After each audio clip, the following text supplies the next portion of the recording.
Good morning and welcome to Career Launch. Good morning. I have Susan Straub with me today. I am so excited about that. She's what are you? You're a communications expert. You're a local comedian. Resident comedian. I don't know.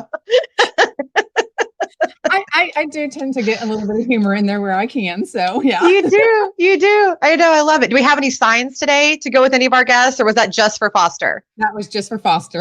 Okay. Well, I'm sure he'll be glad to know he's that special. So, yes. So today we are going to be talking about communication in all different forms and all different formats.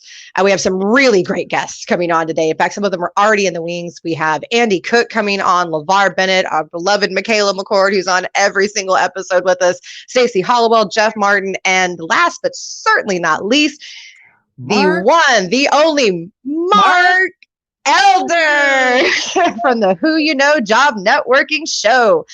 We are very excited to have all of our guests on today. So Susan, first and foremost, how's the job market for you right now? It's interesting.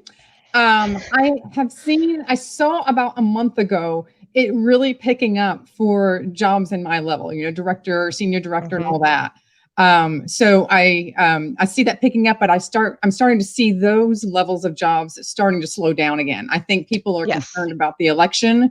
They are concerned about year end and if this COVID is going to hit again. But there's still a few jobs out there. A couple in the works that I'm, Good. And I want to, on that very note, by the way, I want to start off with, I just wrote an article about this, about the job market right now and what's going on with it and what you can expect to see over the next couple of months. And one of the things that's kind of interesting that's happened is that while it had picked up, now it's starting to kind of slow off. Well, that's actually a natural thing this time of year. Yeah, it is. Especially as we come into the holidays, guys, from about Thanksgiving, the week of Thanksgiving till about New Year's, hiring all but stops. Okay. And it takes off like a rocket on January 2nd. So you got to be ready. Be ready. But I will tell you this, job seekers, don't miss this opportunity. I just spoke about this on a networking event earlier in the week. This is a great opportunity during the holiday season. Ooh, we're getting some. Are y'all hearing that? The reverb, or is that just me? Okay. All right. Then I'll just deal with my own reverb. Okay. So, so during this holiday season, this is a great opportunity for people to do the unique things to make themselves stand out. Just because every other job seeker is slacking off, you shouldn't. Okay. Right. Get out there and take this time to make a personal connection. One thing I saw work, and I wanted to tell this story on the show too, because I thought it was so cool, is a while back, I had a candidate that went out and got the list of, 20 or 30 people that they really wanted to work for, that were at a company that they just really thought, yeah, man, that's a place for me. And he created a really cool e-card for Christmas and sent it to them. And just sent a Merry Christmas, that kind of thing. Very happy with a very personal message and, about something they'd accomplished that year that was amazing or something like that. And then at the bottom, he put his LinkedIn just as, as part of his signature. Yep. 4 interviews out of that. Yep. So guys, it's a great opportunity to be creative. And I know Andy Cooks, let's go ahead and bring Andy on. We're going to make her come on early. We're going to get her talking about this. There she is. Hi. I love this topic. We were just talking about this on the Job Father last night. And so about this is your time. I know as a recruiter, I actually thrived during this season because every other recruiter was like going on vacation and I'm like working double time. And I got more placements this time because especially from Thanksgiving to December, they're really stacking up for January 1 starts. So yes, 100%. This is your time to shine. Yes. And go ahead, Susan. Every interview I have gotten. So, I've been very picky on my job search as to what I'm going. So I'm not doing the spraying and praying. I'm targeting those jobs that I am qualified for, that I want to do, and that I can do. And every interview I've gotten resulted in me from sending an extra message to whatever recruiter I could find in the company, whoever I could figure out would be the best fit. In one case, I applied for the job. I sent a LinkedIn mail to the head of talent acquisition. Within 3 hours, I had an interview scheduled for the next day. Wow. Awesome. That's awesome. Yeah. And that's a perfect example. And by the way, guys, just so you know who Andy Cook is. So she spent forever in recruiting on my side of things, right? On the side of things that I typically work on. And then she said, nope, I'm going to go help the job seekers. So she jumped ship, started her own company. It's skyrocketed. And so now what she does is she actually works with candidates, helping them to land jobs, whether it's, fixing your resume, ramping up your LinkedIn profile and teaching you how to effectively search. So what I want to hear from you first and foremost, before we jump into the communication side of things, what are your tips for job seekers right now in terms of being effective in their search? So I'm that crazy job search strategist who teaches people to go out there and you can't have traction without action. So we've actually had 11 landings in the last 10 days. And so congratulations. amazing seeing the people, and we celebrate every single one of them. We put a name on a wall. We have this giant landings wall to remind us why we do what we do. So just so you know, there are people landing. It's happening, but almost all of our landings came from online applications and or LinkedIn, either somebody reaching out to you on LinkedIn or applying for jobs. So when we're looking at that, of how to navigate that process, you have to get in motion. Your full-time job becomes finding a job, but it's not just the application process. It's setting up a LinkedIn profile that creates you as an expert. And this is where people get really leery about LinkedIn. And here's what I will tell you.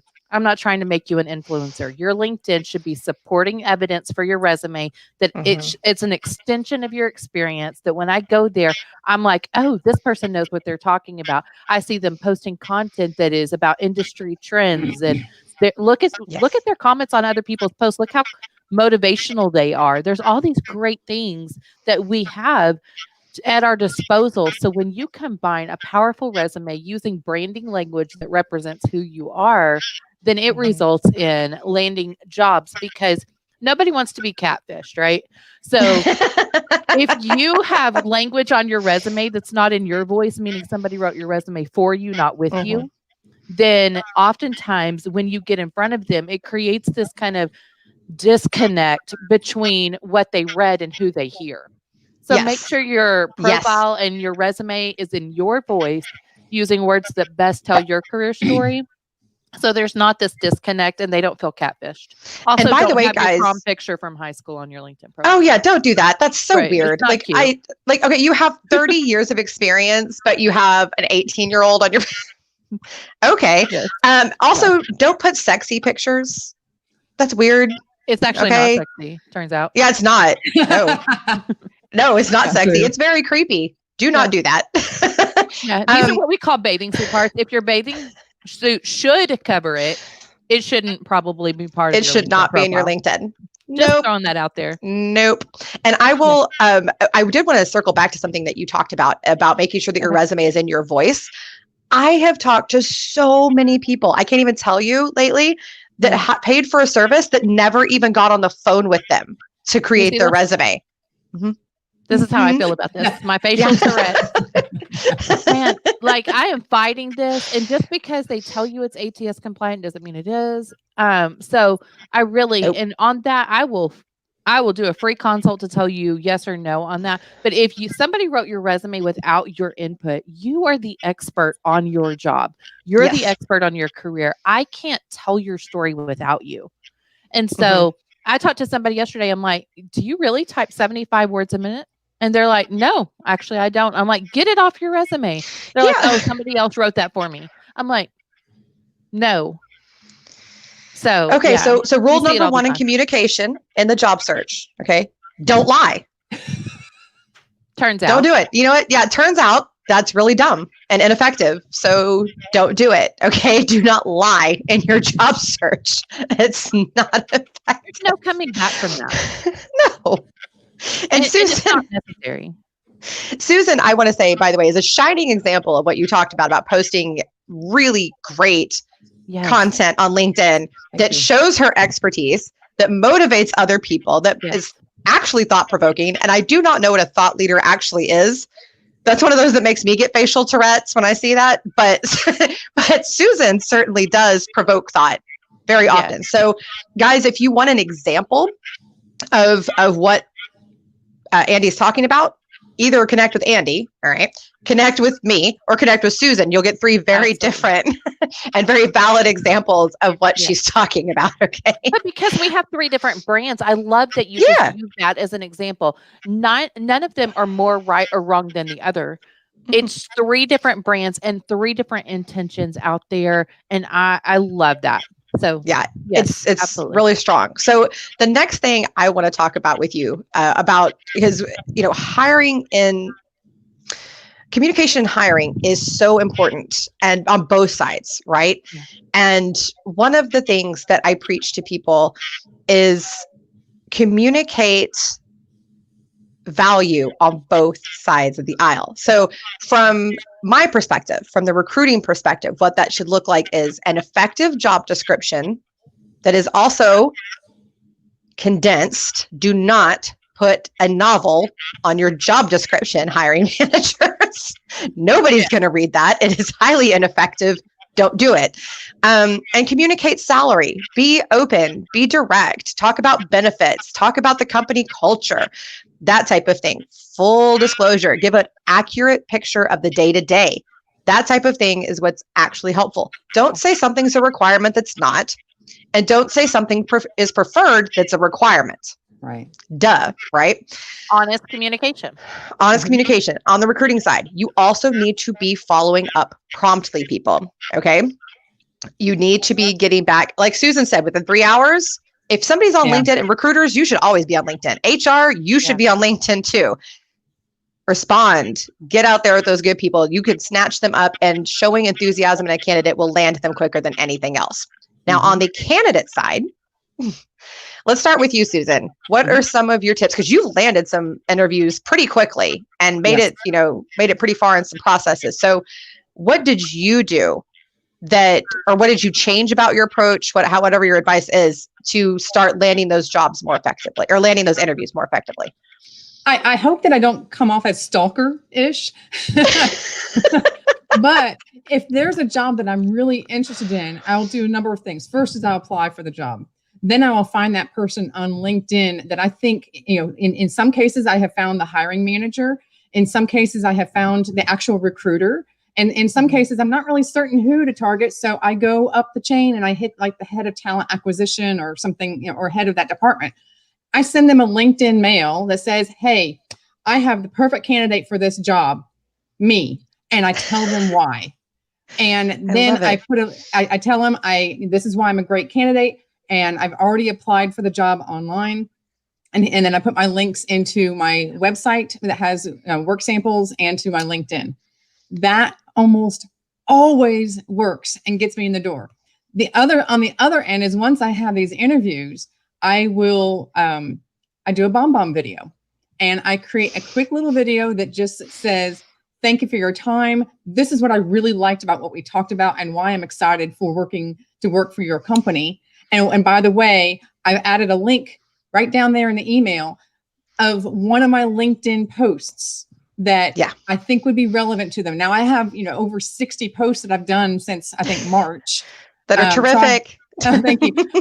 That I can really tailor to who I'm speaking to. So I will go through my list and sit there and say, that would be good for a hiring manager. That would be good for head of HR. That would be good for a CEO.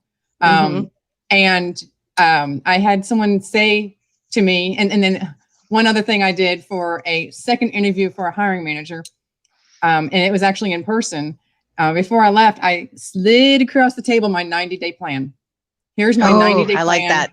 Of what I'm going to do for your company to get me up to speed in the first 90 days. I love that. So Andy, I am trying to stand out. Good. And Andy, what is your feedback to that? So I love it.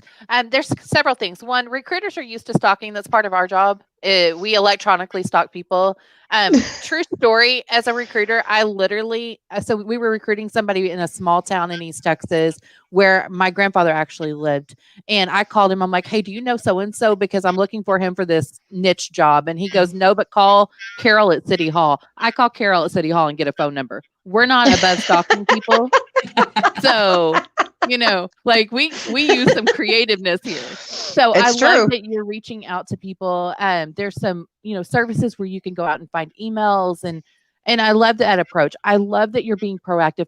Companies hire solutions. They don't hire problems. They don't hire you because you need a job. They hire you because you solve their problems.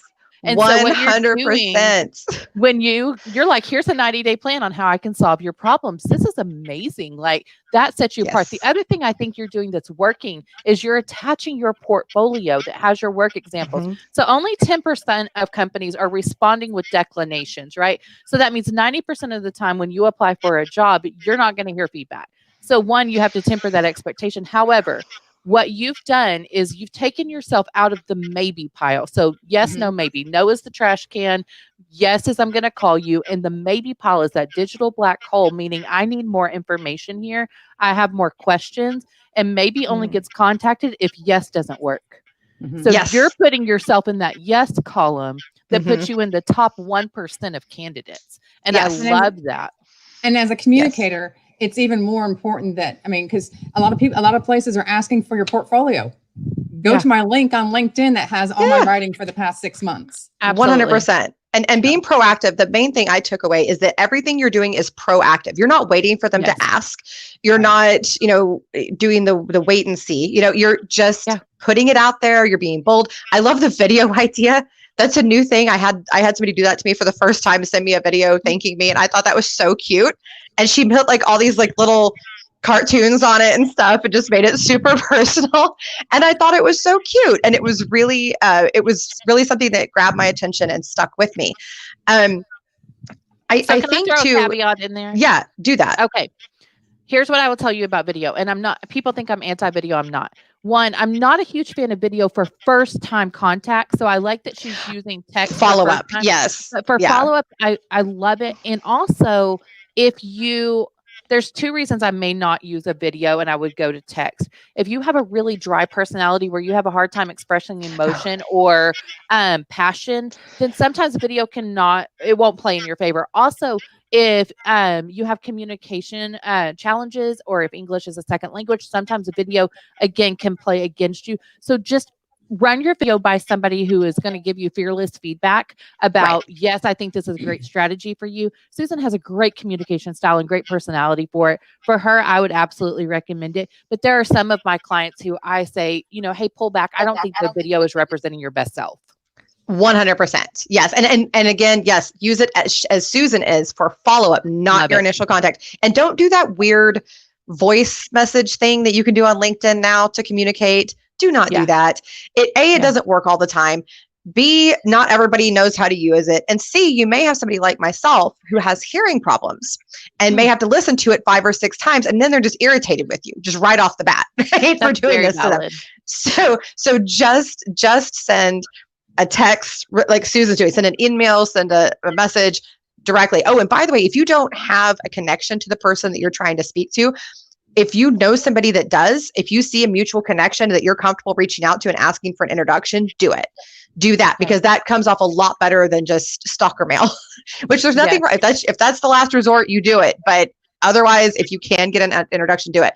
I want to talk about some of the funny don'ts for communication on LinkedIn and email. Okay.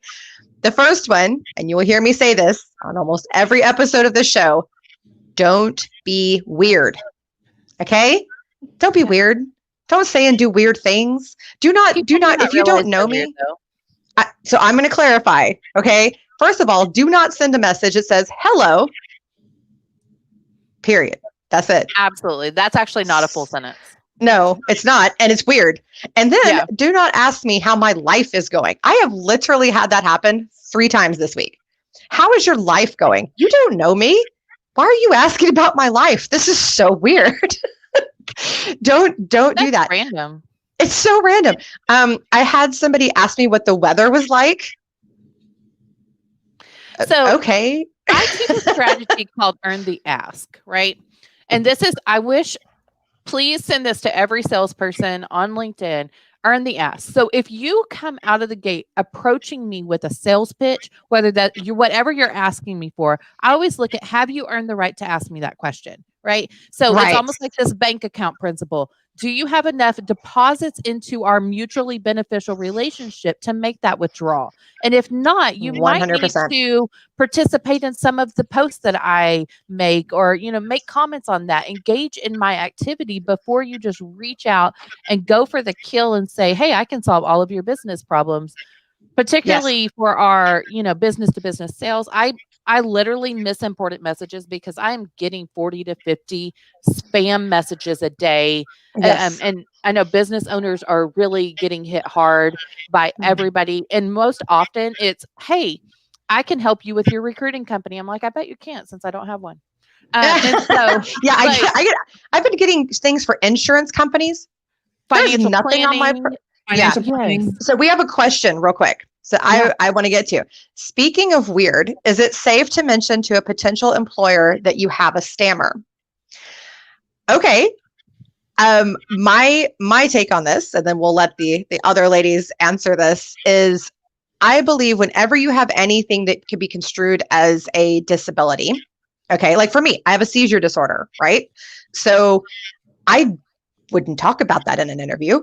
I would mention it after I've gotten my offer and been hired as something like, oh, by the way, just so you know, this happens, no big deal, blah, blah, blah. I would not mention a stammer.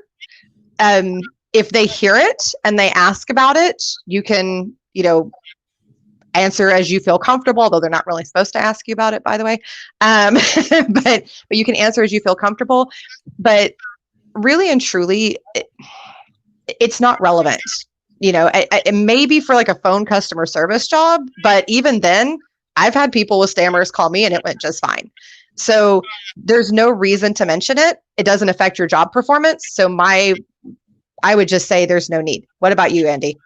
So one thing I will tell you is I'm a big fan of addressing the elephant in the room. So if there's something that you're uncomfortable about, a lot of times with a stammer, it gets worse when you're nervous. So if you feel like it's going to be visible, so I'll use the example, like Catherine, you were talking about seizures. I have a really rare migraine disorder that paralyzes my left side. When I get a migraine, it'll look like I have a stroke. I don't bring that up. However, if I were to come into the interview and it was active and I look like I've had a stroke, I would tell them, hey, I don't always look like this. But, with a stammer, if it's going to be something that they can hear, you may even say, you know what, one of the challenges that I've overcome in my life is learning how to be successful and communicate effectively, even though you may hear that I have a little bit of stammer, and that potentially could be increased today because I'm super nervous about meeting you. I'm excited about this opportunity. So please bear with me through this. Yes. And so that's a great approach. Yeah. I love that. Yeah. That's good. And I've done that too. I've done that one too. I've done both. Because I get go ahead. Mine are technically strokes, by the way. I have a similar kind of thing. So it's actually my TIA's advanced to seizures. So, and there have been episodes on the show where I went back and you could see my twitches and stuff like that. So I've had client conversations where I was like, my face is like, and I had to just, stuff like about it, like I'm melting on this side, No worries, stuff like that. So yeah, just don't worry about my face. I don't, it's okay. It's no big deal. So that's one approach your too. Response to it. Yeah, if you are comfortable making a joke with Chad, which I just now saw who asked this, Chad. I know you're comfortable making a joke, honey. Just make that joke and just keep on rolling with it. Susan, you're the communications expert. I think Andy's approach is perfect and spot on because certainly as you go into a conversation with somebody and they have a stammer and they haven't told you, you recognize it. And because my daughter's former trombone teacher had a pretty bad stammer.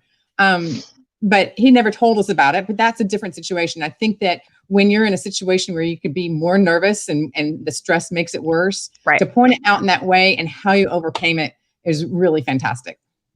Yeah. And use it as a victory story. As long as you're using it as a victory story, or making a joke, something like that. Don't bring attention like you're trying to get attention. And also don't say it in a way where they think you're setting them up to sue them.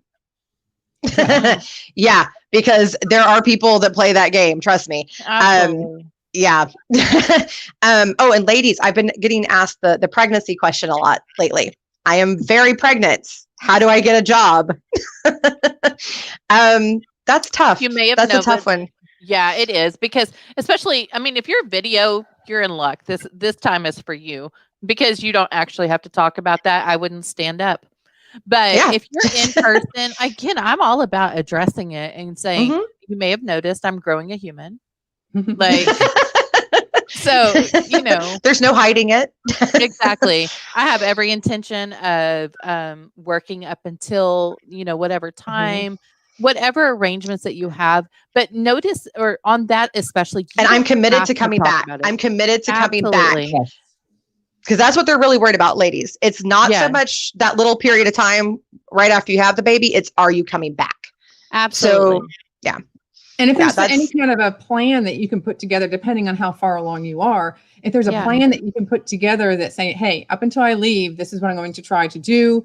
And then, you know, how is my work going to be covered? I've already, you know, I'll work out a plan. Just tell them that Right. you're going to be very proactive about it. Yes. Yeah. And 100%. be realistic on that, and be honest with yourself on, okay, if I'm signing up to lead a system implementation that's going to take about 6 months and I'm due in 5, this may not be the right opportunity or the right time for this opportunity for me to go out on Right. maternity leave in the middle of an implementation. That's not being discriminatory. That's saying Right. at the go live, you're not available. So on that, be honest with yourself of saying, you know what? I may not be able to deliver everything that I would normally do if my family situation was not literally growing.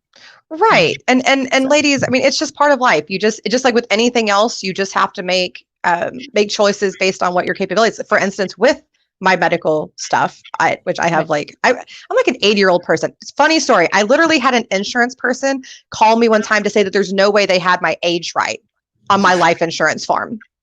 They thought I was like 70. Yeah, legit. So with all that, I don't take on projects that are going to require 70, 80 hours a week.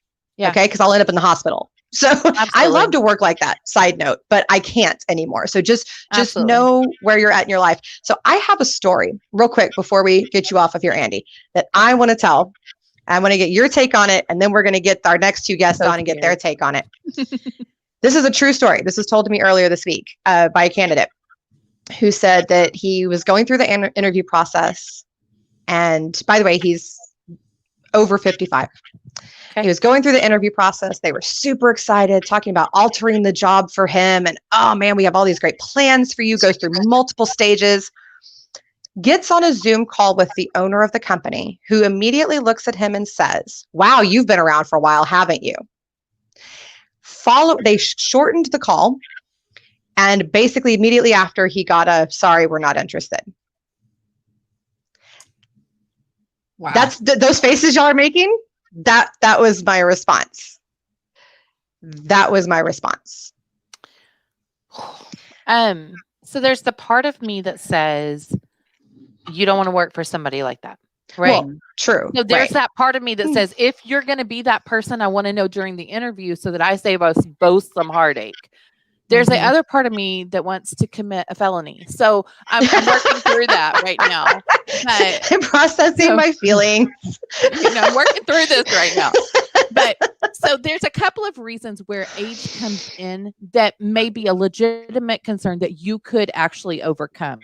If it's a fear that you are not willing to use new technology, you can address that. Right. And so don't be afraid to call it out and just say, okay, since you noticed that I've been around a while, is that a concern for you?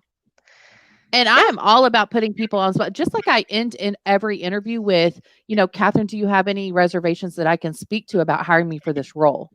That's how I end every interview, and it opens the door for honest dialogue. So if somebody's going to be rude enough to call it out, be bold enough to step back and go, okay, it sounds like that may be a concern for you. How can I help you resolve that concern? And on that wonderful, wonderful note, with a beautiful piece of advice. Oops, I just nearly knocked myself over here. Thank you, Andy, for finally joining us. It's amazing. Yes, anytime. It was so wonderful. Guys, please connect with Andy on LinkedIn. She is terrific. She is one of a kind, and you will get all of this awesomeness all the time. So connect with her. Thank you. See you later. See you later. Bye. And so now we're going to be welcoming on 2 guests we are going to be welcoming on our favorite psychology / counseling expert, Michaela McCord, as well as a near and dear friend of mine and sales and insurance expert and business owner, LeVar Bennett. Let's bring him on as well. There he is. Hey guys. Hey, LeVar, you're so little. Like right now, like you're so. I don't know what to do. You're so far back, and I'm like, I can just look Okay. you. Yeah, There you go. There you are. Exactly. And guys, he's not that small in real life, so just so you know. But so y'all probably just heard the story that I told, right? And you both are very different people with very different takes on things. So, Michaela, first, I want to ask you your opinion about that story and kind of the psychology that you think the candidate might go through and what you would recommend that they do. First and foremost, the word that entered my mind and that I said aloud when I heard that is discrimination. That is just blatant discrimination against older populations. What the candidate could be going through, I don't want to speak on everyone's experience, but what I would guess would be shame for being a natural age. So I would guess there'd be some shame in that for sure. Some feelings of like inadequacy, that, oh, there's something innately wrong with me because they think that all of a sudden I can't fulfill this position because of my age. Anger. Let's talk about that too. Definitely some anger, and rightfully so. Yeah. I want to kind of stop there real quick because I want to touch on that.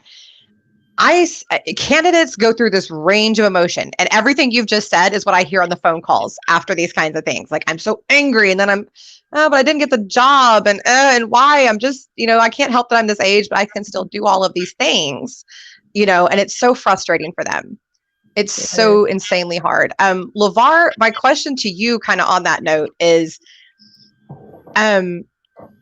there's all this, right now, there's so much discrimination in the higher place. Like, that's one of the top things that all of us recruiting professionals and all are talking about is recruiting in the hiring place, discrimination in the hiring realm.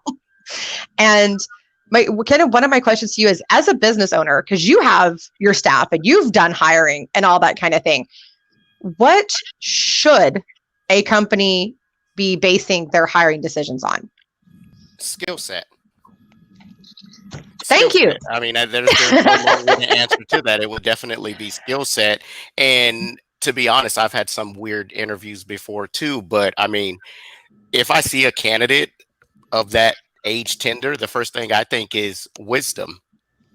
What can he actually bring to my company to help me? That's more of a way that I would approach it. Right. I like that. And what about, and you have a lot of sales in your organization, right? Yes. So do you ever hire based just off of personality and potential, or do you always look for experience? I will take somebody that has no experience in sales whatsoever, but has a great personality, and we're going to have an amazing time changing the world. I would bring them on in a heartbeat. I love that, changing the world. Just let's do it together. Yes. Let's do that. Bring and by the way, energy. Yes, and entrepreneurs, that's what you want to be looking for, especially entrepreneurs and people in small companies. That's what you need to be looking for, is somebody with energy and somebody that really has something to bring to the table. So, Susan, on that note, so how does the communication, when it comes to communicating more effectively, right, when it comes to hiring, what is some of the messaging? Because that's your expertise, right? Is communications and making sure that everything is communicated in the most articulate fashion. What type of messaging do you use to help get the right candidates in the door? And what should then the candidates be looking for to help match to the right company? So for us, especially when you're looking at, because I've hired a lot of communicators in the past. And so clearly skill is going to be one of those things that's really important for us to look at, because you need to be able to write. You need to be, have some level of creativity. You need to be able to be very collaborative. Those skills there. But we also, and we even did this on our vendors too, is like, do they fit with the company? Yes. And it's, are they going to be someone who I want to see for 7-8 hours a day for the next however long? And so we talk about a lot of the culture. We ask, those personal questions that they ask about, what do you like to do in your spare time, shows a little bit of a side of you that lets them know, okay, all they do is, work and they have no outside life. Is that who we want in this position? It might be, it might not be. Or is it somebody who, I don't know, they go skydiving every weekend. It's like, insurance problem. Right. You're going to kill our premiums. Right, LeVar? This is his area of expertise. But, so those kinds of questions where you're really asking them, how do they work? How do they manage? How do they get along with other people? Are questions that people ask to see where that fit is for that particular position. 100%. So LeVar, back to you. When you're getting your message out there and, and trying to hire, because you have kind of an unusual setup, right? So insurance is very independent. A lot of people don't realize that. It's a very independent, it's very consultative, right? It's not push for this one product. You have to learn them, right? So how do you go about communicating the job to people effectively and making sure that your messaging is inclusive to all groups and not just going to target one little group? So getting the message out there effectively, and re-ask the question if I don't answer it, because I get a little nervous. I will. That's okay. I get a little nervous on these. But communicating the message effectively, when I'm going through the hiring process, I like to listen to the person communicate to me about themselves. And if they can effectively communicate to me about themselves, then I know that they'll be able to communicate the insurance message as well as the message that my company will put out there effectively to our potential clients. Right. So what I'm hearing is it's more, and this is something we preach on the show, by the way, it's more important that you be able to communicate yourself effectively than necessarily how you, is the answer right or wrong? It's more, Correct. How are you communicating? Correct. Right. And I think that's true. And it's not just sales guys. That's going to be true for a lot of positions. It's how you actually respond and how you actually get that out there. So Michaela, I was asked a question yesterday on this exact topic. Thank you, LeVar. That was a perfect lead in. I was asked a question yesterday on a group that I spoke to about how to portray your value, how to get to know your own personal value. Right. So what are your tips on the get to know your own value so that then you can portray it to the potential employer? How do you do that?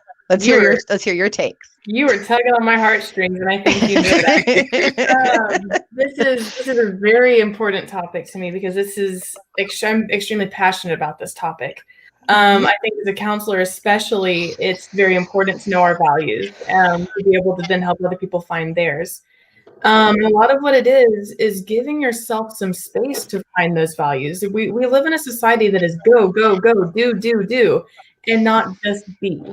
And so that is a lot of what I teach, I preach, I help people heal through, is to find themselves and their own values through just letting yourself have some time to be. I remember talking to Dan about showing ourselves grace and rejuvenating.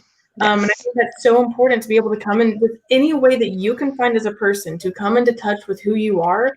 And I guess being more specific and not more abstract with it, to ask yourself what is most important to you. If you're more on the cognitive side, I'm very empathic, so I'm very much like the feeling dimension. But if you're more on that cognitive side, really look into what's important to you, and you will land on your values. That's true. That's very true. Just sit quietly, listen. And then, so Susan, so we've learned our value, let's say. And you kind of went through some of this, how you're showing your value and all of that. So kind of reiterate, but on kind of just more from the mindset side, how you then portray your value. That's absolutely what Michaela said was absolutely true, because you need to, as I exited the workforce, I had some time to really think about what I liked about my old job. And if I could find that again, where would I look and where is my value? And when I'm speaking to interviewers, it's, I'm bringing up those examples that fit in with what their company is facing and talk about, I did this for this company and I can do the same for you. It's really Yes. projecting my value to you. But you have to take those steps behind, in before that to figure out what it is that you value as a person so that you can find. So, you don't want to apply for the job that you can maybe do, but maybe you don't like what the company is doing, or maybe there's a particular part of the job that you don't like. Find what you love and really try and go. And if you're lucky that you have time to find it, go do that and the value will follow. That's a great recommendation, actually. So one of the things that I wanted to talk about today too is one of the things that's really bugging me right now is that there's this attitude that I don't need to adjust my company messaging for my audience. And this is actually what brought me to just insist. And by the way, guys, I forced LeVar to be here today. So I do want to thank him. I want to thank him for his excellent attitude about me just announcing to him that he's going to be on the show today. So I did not ask him. I just flat out told him, like, you're coming. So thank you. But actually, the company messaging is what prompted me to bring him, because he actually has 2 different brands that he works under. And one is True Experience Insurance and all-inclusive insurance. Sorry, I didn't say the full name. And the other is Senior Benefits. And the websites look entirely different. The wording is entirely different and motivated. So, LeVar, why did you do that? Why did you separate out the brands? And also, what did you do on each one to make sure that the right audience went to that site? So I separated the 2 brands because I kind of didn't have a choice. My marketing partner, when we were sitting and we were trying to figure out the best way to engage out to clients, she likes the message of True Experience, which I love the message. But we were thinking of getting into the older, the Medicare, the seniors. And she was like, well, your website really is not tailored to marketing to that clientele. And I was like, you know what? We thought about it. That's right. So with True Experience, that's more geared up towards the entrepreneur type, the ones that can navigate through more complicated websites. And they're, I mean, I don't know if I should say this, but they're just. Yeah, that's kind of rude. Don't discriminate, LeVar. No discrimination.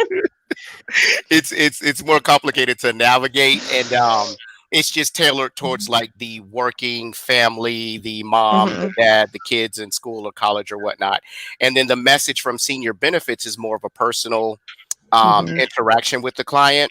Like, listen, know that I'm your agent. I'm here for you. Whatever you need help with, we'll take our time. We'll explain it to you. And we're here with you every step of the way. 100%. And I think that that's important to understand, both on the company side, because companies, this is how you need to be handling your messaging. Okay. Whoever your audience is, that's who you cater it to. And if something, if you need to split and have different sites like he did and different types of messaging, that's what you do to most effectively reach people. The same is true for job descriptions and things like that. You need to be portraying what you want. You need to give messaging that allows for the right people to find that job and the right people to apply. Because if you're acting like you want a real shark and you want somebody just a real go-getter, but what you really want is somebody who's calm and will take their time with clients and just really be consultative, you're sending the wrong message to people. Okay. And it's a brilliant strategy, because if you think about who's coming to your websites, if they're kind of like, well, they don't, they do provide senior insurance, but they also do this. So they're not really specialists. Exactly. They don't have the skills that I need. So let me go find somebody else. Now you have someone's like, oh, they are targeting me for whatever I need. And it's a brilliant strategy. And it's the same thing on the job seeker side, right? So Susan is a communications specialist. She likes certain things. She has a certain mentality. That's how she is branded on her LinkedIn. It is genius. If you want to see what we're talking about, go look at it. Mine's probably not quite as good as Susan's, I'm not going to lie, but you could definitely tell what I do, what I believe, and what I think, okay? Just by going to, and what I spend my time doing, just by going to my LinkedIn. job seekers, this is important. You need to be getting your branding. It's branding a company and branding yourself are not really that different. Okay. Right. Right. It's essentially the same thing, right? And I'll say something too, like, I'm sorry, Yeah. but like you even said to me when we were working on our website or whatnot, when people visit my website, they always say the true experience one, that's a true reflection of you. Going through your website, it is a true reflection of you. So whoever did your website did an amazing job.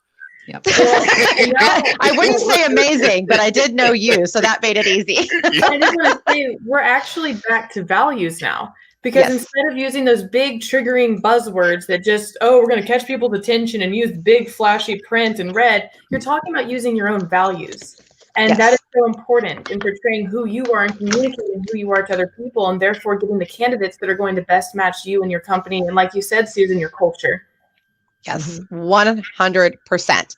So I wanted to kind of take the last few minutes here of our little round robin that we have going, and I'm going to bring up some because our last conversation was kind of centered around messaging and that type of thing on LinkedIn, right? And we're still talking about presenting yourself appropriately, right? So part of that is your messaging. It's how you answer the phone. Things like that. So I am going to tell very many stories of true things that have happened to me in my recruiting career. And I just want a brief 1 or 2 sentence response from each of you. And we'll go like LeVar, Michaela, Susan. That'll be our order. Okay. So the first one is I just got a message from a guy that said, "Hey, I really love your smile and I would love to talk to you about my job search." LeVar? I'm sorry. Who are you? What are you saying? All right, Michaela. Roast. I want to get as far away from that as possible. And I think Susan, we've talked before. It's not a dating website. LinkedIn is not a dating website. Right. That's right. And Susan. I would just say thank you and nothing else. And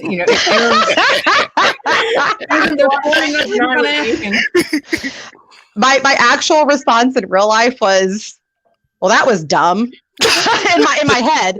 And on LinkedIn, I said, this was not an appropriate communication. And I just blocked them. So that's what happened. So that's number one. Number two, this is a phone call. So I call, ring, ring, ring, ring. Yeah.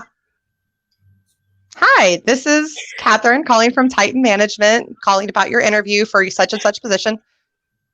Uh-huh. LeVar, your response. I'm pretty sure I have the wrong number. I should have gone with that. Next time, that's my response. Michaela? That's pretty much what was in my head too. Just I just got an email. This position has been filled. Never mind. Yeah, click. Susan. Is this my sister Ellen? That's how she answered her phone when I called her.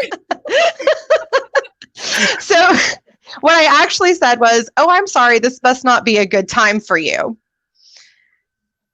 Yeah, that's what I said. And then I got, "Are you discriminating against me?" No, you answered the phone curtly. So I'm trying to, we ended up deciding that the position was not going to be a good fit. So, so then the next one, this one really got me. I sent a connection request. The person connected.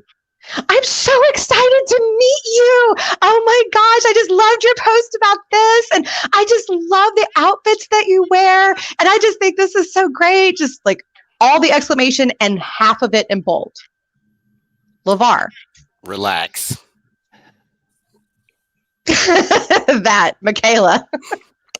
So are we just so I know, are we saying like what our thoughts are about it, or how we would respond? Either. The reason I'm laughing is because when you first started talking about it, I'm like, that's me inside. Like that's how I would. I know. I'm so excited, and I've had to learn to calm down because professionalism is key. Professionalism, yes. So Susan. Again, thank you. and just leave it at that, because if they really want to do something more, leave it in their court. Guys, I am excited to connect with you. I am excited to help you, but don't seem thirsty, okay? Don't be thirsty. Don't be desperate. All right, calm it down. So, and by the way, guys, so we're going to wrap up here with these wonderful human beings. Connect to all of them. If you have insurance need, LeVar is actually one of our preferred vendors. You can go to careerlaunch2020.com, see our preferred vendors. Andy is there as well, our last guest. Connect with them on LinkedIn. Connect with them on their Facebook groups. Connect with them on their websites. These people are terrific human beings. They will always help you out. So again, connect with LeVar, Michaela, and Susan, and thank you guys so much for coming on the show. Thank you. Have a good day, guys. Bye. Get her out of there. I'm tired of talking to her. Thank you. No, I'm so glad to have them on. And by the way, guys, we have been dropping their LinkedIns into the comments, so you can grab their LinkedIns there. You can also just search them. They're pretty easy to find. And I just had somebody say I resemble that remark, Susan. That's LOL. my sister. That's so funny. So our next guest, I'm super excited. That was fun. I'm going to start doing more of those round robin things where we just say our opinions and questions. So Stacey Hollowell, I'm very excited to have her join us. You brought her to the show. I'm going to let you introduce her. You know what? You do this. All right. Well, I'm so happy to introduce Stacey Hollowell. She's a good friend of mine that I have known for years through IABC Dallas. She's a fantastic communicator, and you think I'm fun and funny? Come on, bring it on, man. She should have been here for our pre-show conversation about getting your head too close to the camera. It was so Stacey, tell us. Round robin. Yeah, the round robins always are fun. It's always just to get people's initial response to some of this crazy stuff that I hear all day, every day. So we brought you on today to talk about the importance of properly communicating via email and electronic communication. This is a skill that for some reason people do not find to be important in their day-to-day lives, but it is so instrumental, not just in your job seeking, but in keeping your job and most effectively working in your job, getting promoted, negotiating raises, all of these things. So, Stacey, first of all, if somebody sent you an email, let's say, not a LinkedIn message, as that was the last round robin question, but with a lot of capitals and way too many exclamation points, even if they were saying very nice things, what would be effective or ineffective about that? First of all, have you been seeing my inbox this morning?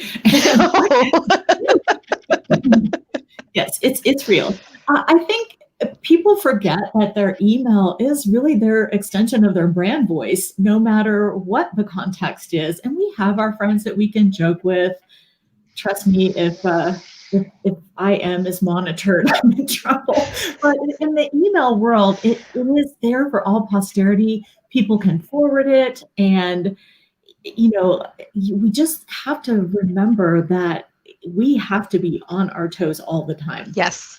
You cannot lose it over email. And I have found myself having to say, I need 30 minutes before I respond to this because it is critical. Yes, real quick, I want to pause on that one. That is such a crucial tip. Putting yourself in a timeout. If something strikes you, hits you off or makes you angry, something like that, step back from it for a minute. If it gets you heated, step back. Do not respond immediately. I cannot stress that enough. And something that you said earlier about the environment that we're all in right now, do, go, go, go. We're all doing 50 things at once. And that really shows in email when your response is not carefully curated. So I do have to remind myself of that too. I have a tiny bit of an extroverted personality and tend to speak sometimes, in my authentic self, and have to remember who I am actually communicating to and tone myself down a little. Yeah, no, absolutely. Yeah. And know your audience, right? That's a big part of what we've been talking about. Know your audience. If the person you're speaking to is, let's say, from the South and really engulfed in that culture, Southerners tend to speak at a much slower pace, a much lower volume. They tend to have a different cadence. Whoever you're communicating with, try to match their cadence. That's my main piece of advice. Whereas if you talk to people from the Northeast, they tend to be like me and be loud and be boisterous and and make big gestures and do that kind of thing and go 90 to nothing. That's kind of that's a little bit of a stereotype, but it tends to be the culture is what you need to match, right? And by the way, I'm actually from the South. I just go 90 to nothing anyway. So I am breaking that stereotype, but it's true. Bless your heart, though. That's really. I don't. I don't say bless your heart. I don't. I get asked that all the time, and it's so funny to me. And I'm like, I just say I got this thing from my aunts, God rest her soul, for many years ago, where I just say, that's nice. So very, very nice. When really what I'm going is, you stupid. Well, I'm a global company, and so I'm particularly cognizant of colloquial phrases that people use based on what region of the world they're in, and you have to be really careful, particularly in trying to be authentic but still be true and unoffensive. There are just certain things that don't go over well in certain cultures, and we try and make a game of it, again, in internal teams, not broad communications, but to just say, let me teach you a new American way to say that. I like the euphemisms. They're lots of fun. I've been having a lot of fun with some of my colleagues in the UK that have really great, and especially Scottish, they have really great ways to say things. And yeah. So sometimes, we offer up the translation for everyone. I like that. Just and by the way, guys, I've gotten a lot of things too about English as a second language and how does that hold you back? It really doesn't. I'm going to tell you the truth. For anybody, any company that's worth their salt, any recruiter that's worth their salt, it doesn't make a difference. Okay, as long as you're able to get your point across. Great. And you know what? I would rather have somebody that has the reason of it's my second language than somebody who was born and raised here. And you're like, did you graduate kindergarten? That's not even a sentence. I saw a job posting the other day on Facebook in one of my job groups, and I'm not kidding you. I had to reread it 5 times, literally 5 times, to even figure out what the guy was saying. Oh boy. And I'm like, really? So it's okay, guys. If you have if English is your second language, or if it's not English, if you're an English speaking person who's going for a Spanish speaking job or something like that in a different country, it's okay. It's okay. That's not the end of the world. So Susan, when we're talking about the importance of knowing your audience and that type of thing, that seems to be kind of a trend today, is talking about know your audience when you communicate. Why is that so important? Why is it that the audience really dictates how you present yourself?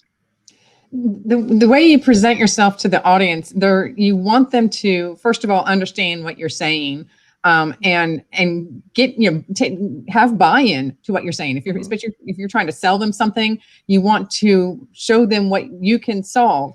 I know that in some of my communications, when it comes to emails, so I'm a communicator. I write, one of the greatest learnings I'm getting from writing on LinkedIn is writing less words, because people can sometimes go really, really long on emails, and I'm guilty of that too. And you lose the audience. The audience can't pay attention to that much, especially these days. So think about what your audience is willing to read and what they really need to know. By cutting out that extraneous information, they don't need to know that I'm sorry that I'm late because, whatever reason. Just get to the point. I also can be direct. Yes. Be direct. But I can also go the opposite direction and just sit there and say, yeah, that's good. And that's the entire email, without a greeting or a thank you. And I have to catch me because I'm in a hurry, and I have to catch myself because it's just not very friendly to sit there and say, yeah, that's good. And in business, you have to come across as likable I don't care what anybody else tells you. Okay. It does matter. and 80% or more, I would say, but at minimum 80% of the reason that somebody hires you is because they like you. Okay. And it's the same thing of how you keep your job, how you get promoted, how you get new opportunities. It's because people like you. They like working with you. It's not about necessarily liking you as a human being. Okay. It's about liking working with you, liking hearing from you, liking dealing with you every single day. That's what matters. Okay. The second that goes away, your opportunities will start to decline. You'll start getting, kind of the cold shoulder. You'll get less good, less interesting products, that type of thing. So it's really, really, really important to make sure that you're taking the extra time to communicate in a way that sends a positive message. And I'm like that too, by the way. I am just like, I'm really, really quick, just like, oh yeah, that's great. But I have to go back and go, no, say something nice, be a little bit more human, because I tend to go 90 to nothing. So you gotta be a little bit more human, right? What is your advice, Stacy, to people that it doesn't come as naturally to them? Like Susan and I, we're loud and we can laugh and be funny and all that type of stuff, but that's not so natural to everybody.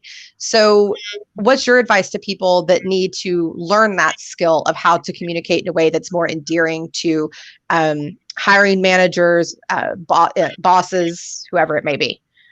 Well, oddly enough, I know this is going to sound crazy, but truthfully, even though no one can see you when you're writing an email, your smile comes through. And I always coach people, be open when you are communicating, because if you have a closed mind and a closed thought process, it really comes through in your communication. So it can be like a physical, just literally open arm gestures as you're thinking through what you're going to say.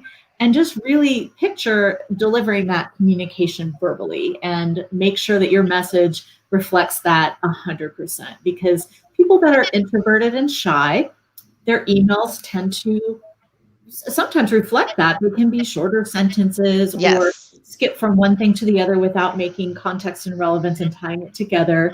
And you always have to think about, is my audience really going to understand everything that I've tried to share? Right. Without having to go back and look at another email that I've sent them earlier. Right. And I will tell you too, that getting somebody, the endearing yourself to somebody, and Andy talked about this too.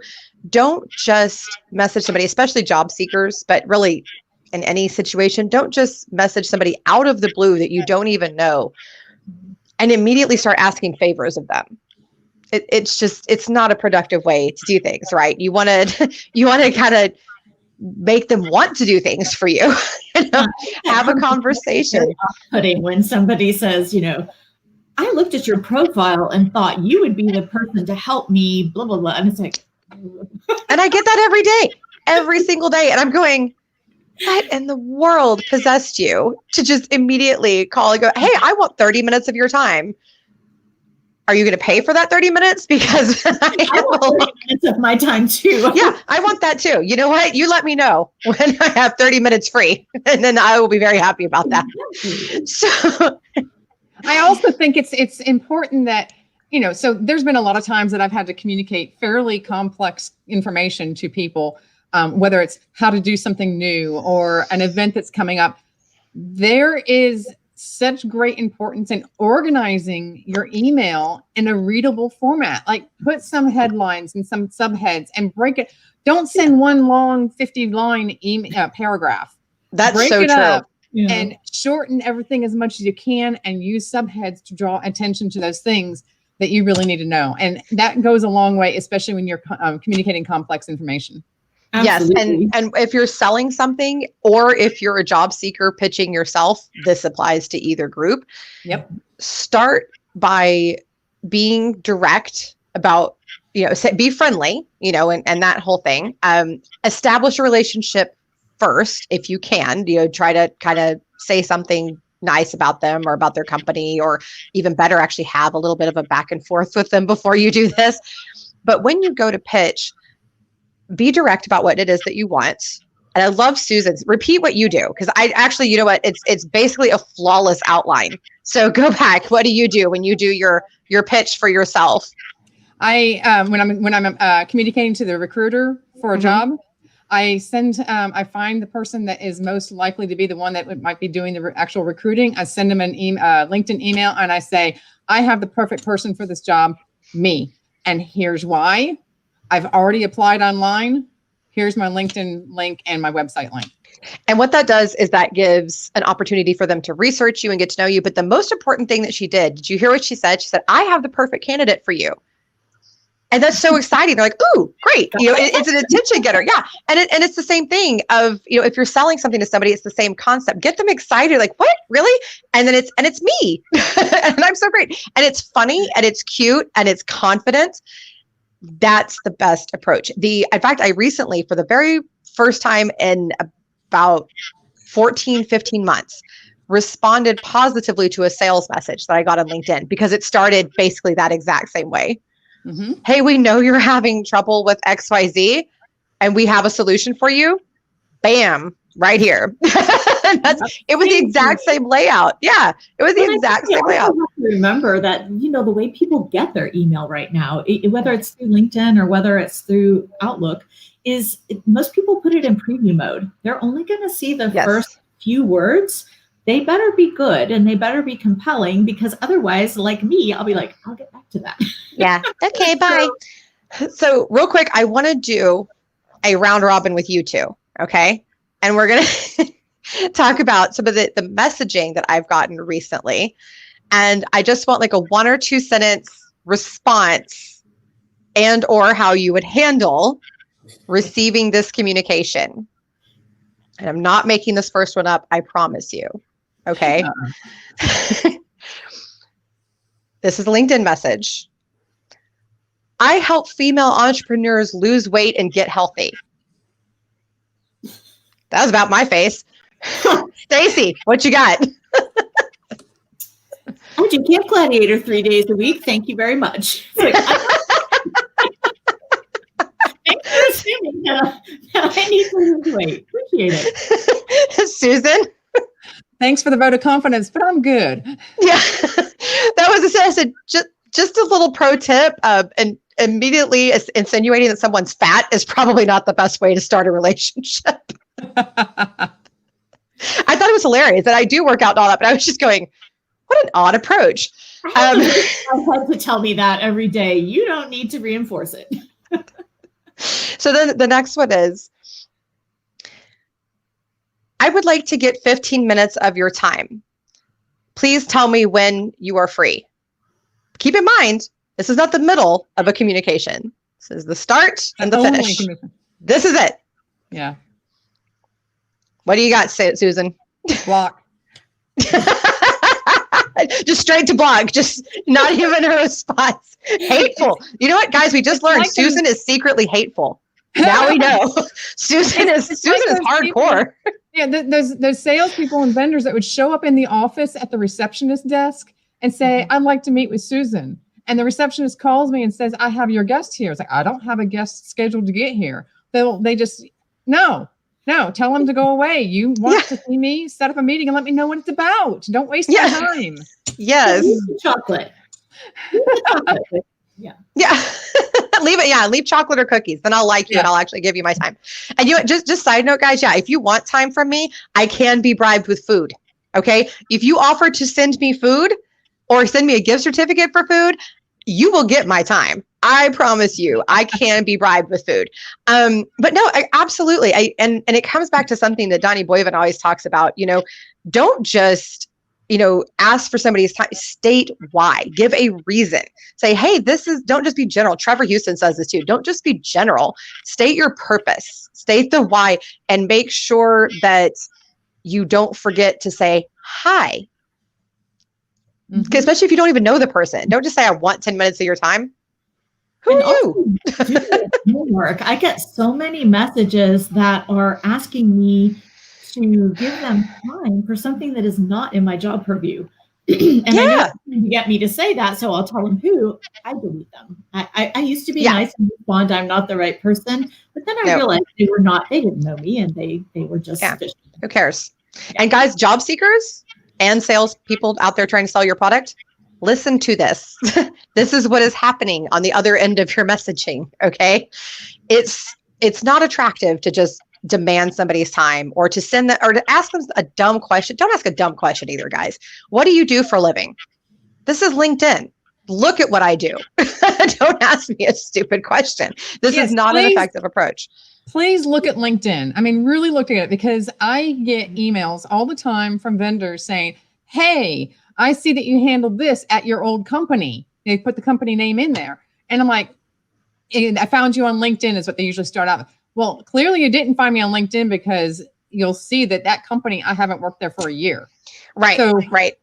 It's so strange. Yeah. So guys, be effective with your messaging and do your research first, whether you're sales, whether you're an entrepreneur, whether you're a job seeker, do your research first. And at that, thank you so much, Stacey, for coming. Really? Time flew. It's time.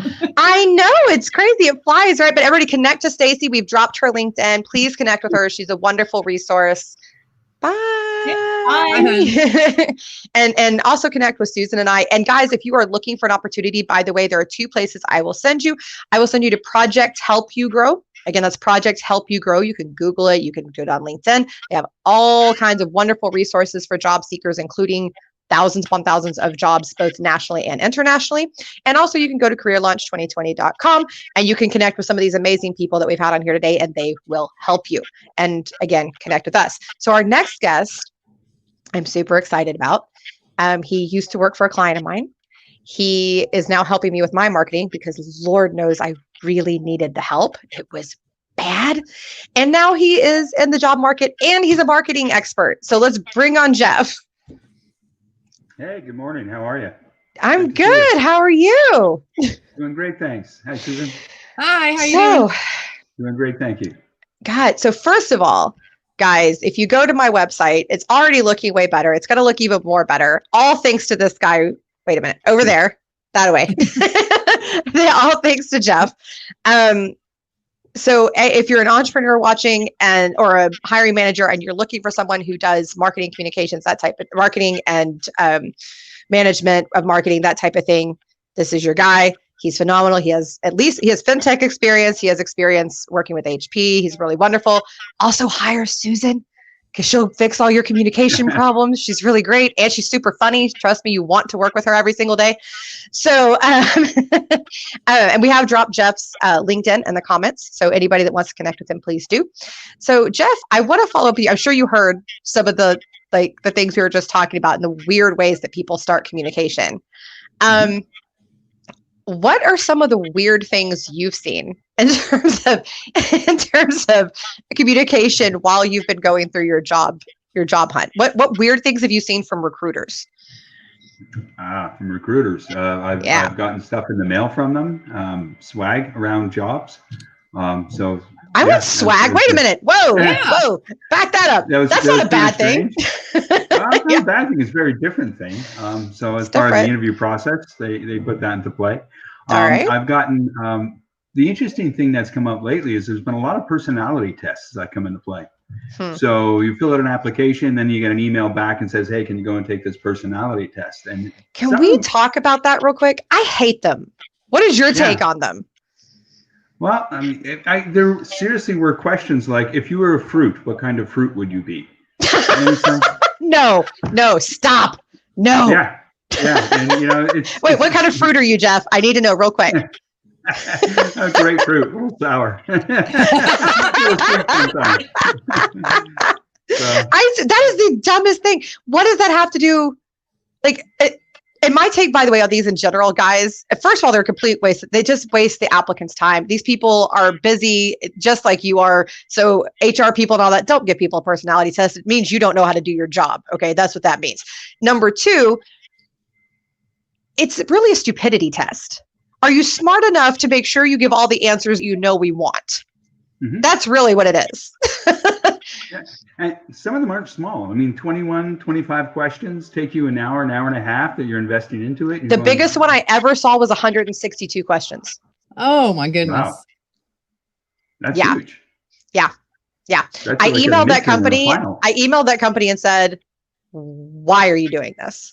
you're going to lose great candidates. This is the most idiotic thing I've ever seen.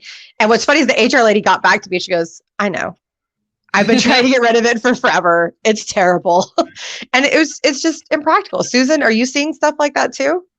I have, one I had was, and I can't remember the name of it, but it's fairly popular. 2 questions: how you think you should behave and how you actually behave. And you choose from like 50 adjectives. And yeah, it makes me crazy because I'm kind of like, first of all, one of the adjectives is, are you talkative? It's like, well, okay, yes and no. Depends on the scenario.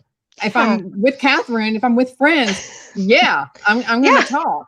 But if I'm in a meeting, I tend to be a little bit more reflective and listen a lot more, and depending on who that meeting is with too. So I don't think it's a true representation of who you are.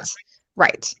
Those kinds of things, they're crutches, and it's a way for people to make an excuse as to why they're not good at their jobs. If you don't know how to interview, that's when you use those kinds of things. There is nothing that comes from those that is any kind of actual use. Okay. And talent and test in terms of actually testing skills test should only be used in very specific circumstances and should not be right off the bat. That should be a down the road. We're pretty sure we want you. Okay. Now let's just make sure you really know what you're doing. Thoughts on that, Jeff? Does that make sense? Yeah, it makes complete sense. I mean, you have to understand the job in order to answer the questions, and you need to be able to have the context around what it is you're going to be trying to get done for them, right? Because at that point, then you start to say, how do we match in? How does the team look? How does the other resources engage? What tools are in play, and how do we build it? 100%. You have to get past it first. The ones that are attached to the job application process. Like you submit your application, and then it's right there. You go right boom. into it. It's like I don't know. Yeah. Like, no. I was really curious if that job was going forward, what were the other fruit on the team? I mean, right? What was I being paired up with, right? Gosh. And by the way, a couple of other people apparently have been asked some of these ridiculous questions too and had to do. They're saying, yeah, me too. I've had to do this too. I'm sorry, guys. First of all, I'm sorry that you've had to do that. That's completely ridiculous. So one thing I want to ask you about, Jeff, because you and I have talked about discrimination in the hiring process recently and with companies, just inside of companies, whether it's promotions, anything like that. So you and Susan, I have 2 phenomenal resources here for this. I have a marketing expert and I have a communications expert. How do you market to, and whether it's a job or the company messaging, whatever, how do you communicate that you want all of the different groups to be included, whether it's, a gender issue, a race issue, an age issue? How do you communicate that effectively that all are welcome? Start with you, Jeff. Well, from a marketing perspective, you have to speak to the broader audience. You have to be inclusive in your statements, and you have to recognize that there are attributes that people bring that are not as hard. Some of them are softer attributes. You have to really talk about the jobs to be done and the way they apply their skills. So it's not so much that you're trying to take a square peg to find a square hole and everything is going to work perfectly along those lines. It really is about trying to get the softer attributes out of the people, to be more inclusive in the language, and to broaden the top end of that funnel. So you're getting all of the best opportunity in candidates coming in for a particular role. Absolutely. So when you say be broad, can you be a little bit more specific about that? I want you to be more specific about being broad. That's Well, I think you really need to speak to the opportunity in the market that you're going after in a way that doesn't create a gender profile or a skills profile, but looks at the opportunity profile, right? Ooh, I like that, the opportunity profile. You're trying to match that person in against a particular role. There are things that will come into play. They can use skills that are not necessarily funneled into that particular profile at the beginning, but are adjacent to it and can be borrowed. So, sales and marketing are very close. They share many skills in the way you come at it. So being able to look at candidates for the skills that they have, as opposed to the profile that they had in the past, is an important component to it. Ooh, I like that. Yeah, because I'm very big on, I don't like to hire based off of resumes. I like to just talk to the person and get to know them and hire the human being and what I know that they can do. So Susan, on the communication side, once people are in the door, so you get them in here, now they're here. How do you communicate like diversity and inclusion and equity to everybody in the company effectively? Part of it, I think, is that you almost have to become more generic in what you're saying so that you make sure your words are applying to everybody. I think everybody right now is learning that there's a lot of colloquialisms that we have said our entire lives without any awareness that they were offensive. And that's a lesson that we all need to kind of look into and make sure that those don't seep their way in.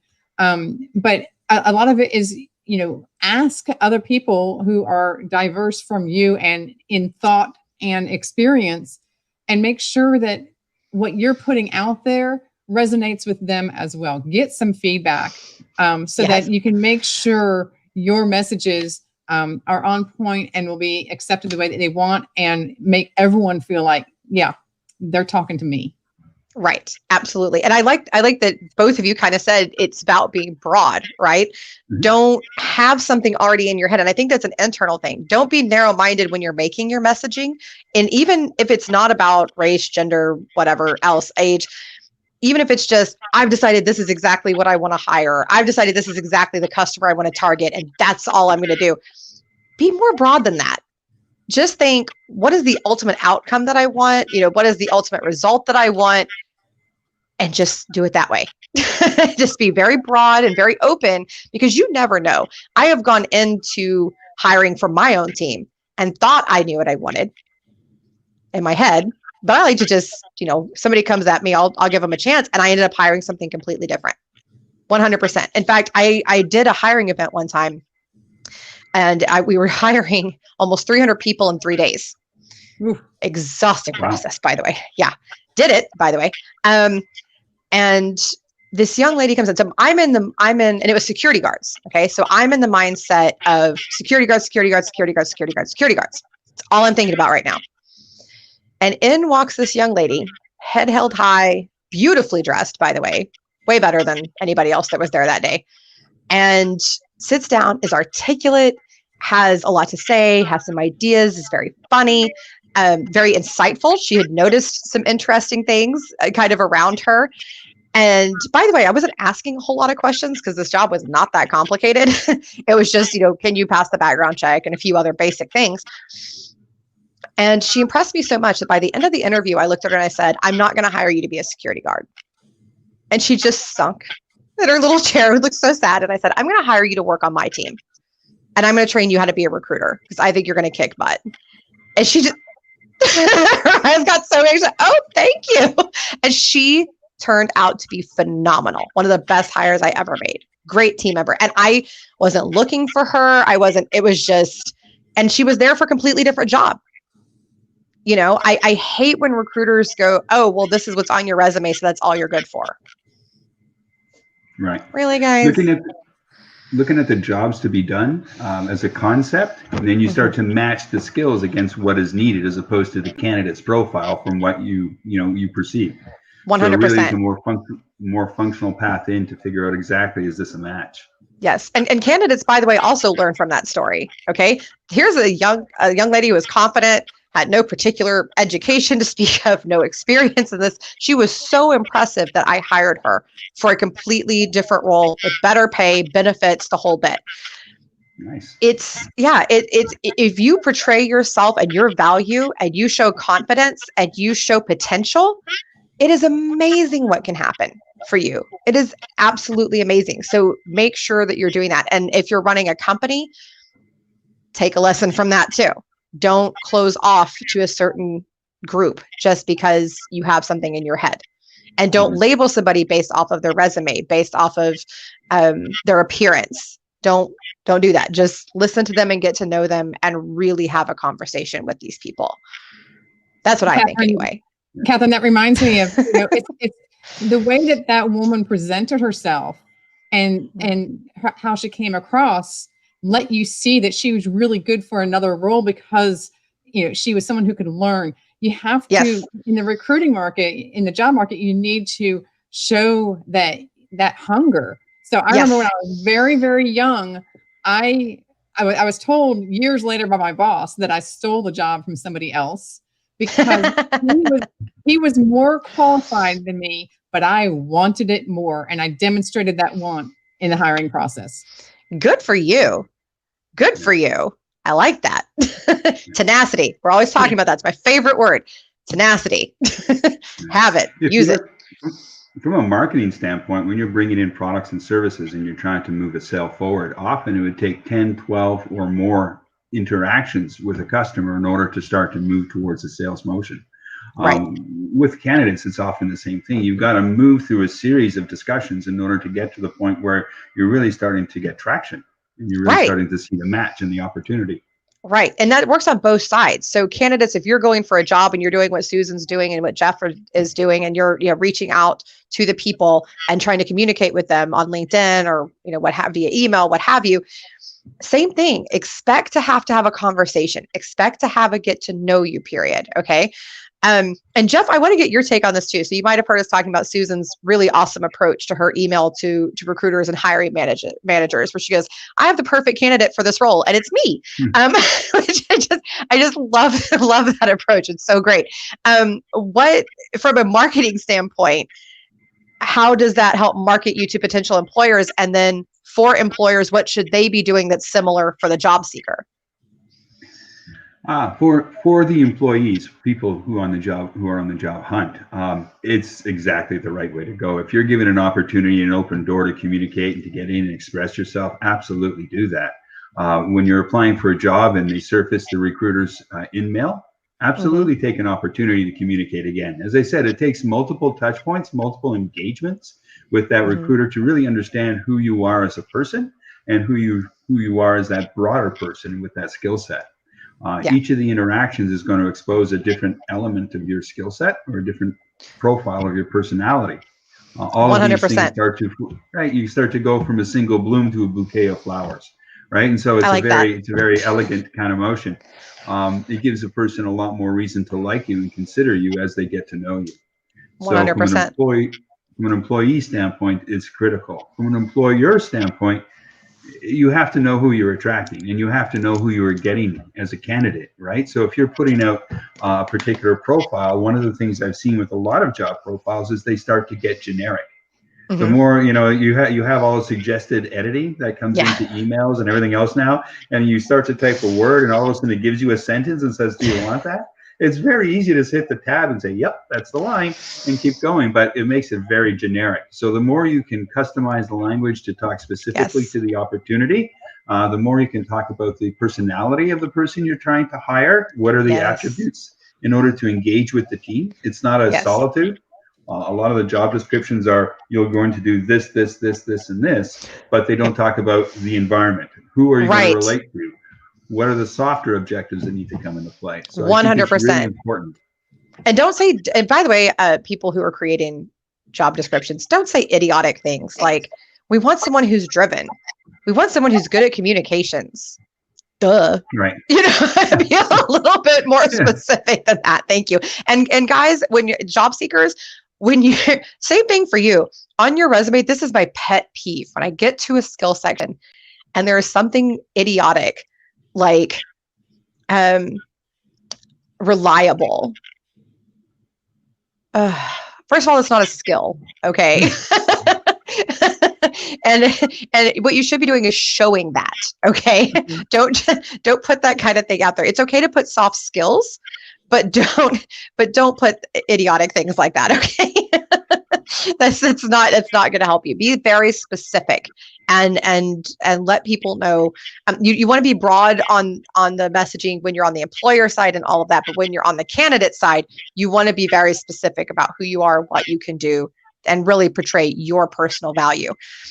So I want to thank Jeff. We're coming to the end of your time, but thank you so much for coming and being on the show. Again, people, if you're looking for an excellent marketing director, Jeff is your guy. I can personally vouch for him. Thank you, Kathy. Thank Susan. you. Have a great day. Bye, Jeff. Thank you. Thank you. And everybody connect to Jeff. We dropped his LinkedIn. Again, connect to Susan and I. We both would love to help you. Don't be weird in your messaging. Pay attention to the show. Don't be weird. Yeah. And don't hit on us. Married. And ditto. And happily so. But anyway, but seriously, feel free to connect to us on LinkedIn. Our links are in the comments. You can look us up. Go to projecthelpyougrow.com if you're looking for an opportunity. They have lots of great resources. And if you want some help from some of these awesome people that have been on here today, definitely reach out to them. They are on our preferred vendor list on careerlaunch2020.com. Most of them are, and they would be glad to help you out. So our next and final guest, I'm very excited about, the only member of the Who You Know team who is new to the show. Please welcome Mark Elder, all the way from Dallas, Texas. Hey! You're on mute, Mark. Come off mute. Why are you muted? Yeah, there he is. you. Yay! Hello, everyone. Let me do my signature. Hey! Oh my gosh. And Mark, you're interesting to me because you're still in the insurance game, yes? And helping job seekers, which are so different from each other. It's kind of a unique combination, right? And yes, insurance financial services, really more the rollover investments and retirement side of things. But the reason behind that is that we found that there is a very strong correlation between career transition and financial transition. When you're in career transition, you're in financial transition. 100%. Yeah. Maybe if I just take a minute and share kind of the background of how we got involved with the Who You Know network and the career transition side, because a lot of people... Actually, I would like to hear that. Yes. Yeah, a lot of people have trouble bridging that gap. So we are networkers by trade, right? And so part of our business, the core part of our business, is relationships and being out in the community and networking. We actually happened upon some career transition network groups here in the DFW Dallas area, and were totally blown away. Had no idea that there was anything like that out there. Heard the need, right? And heard people's testimonies about how they were landing, and it not being the applicant tracking systems, not being their resumes per se, or the interviews or anything like that. It was really more about who you know. So light bulb. There you go. Yep. And we said, man, if it takes knowing the right people to get hired, or at least get a look, we know thousands of people here in the area. We're networking consistently with folks that are working at these companies people are trying to get into. Can we leverage that and help folks get their foot in the door to get landed? And guys, I want to go ahead. I'm going to do a little pitch here for the Who You Know show, which by the way is later today.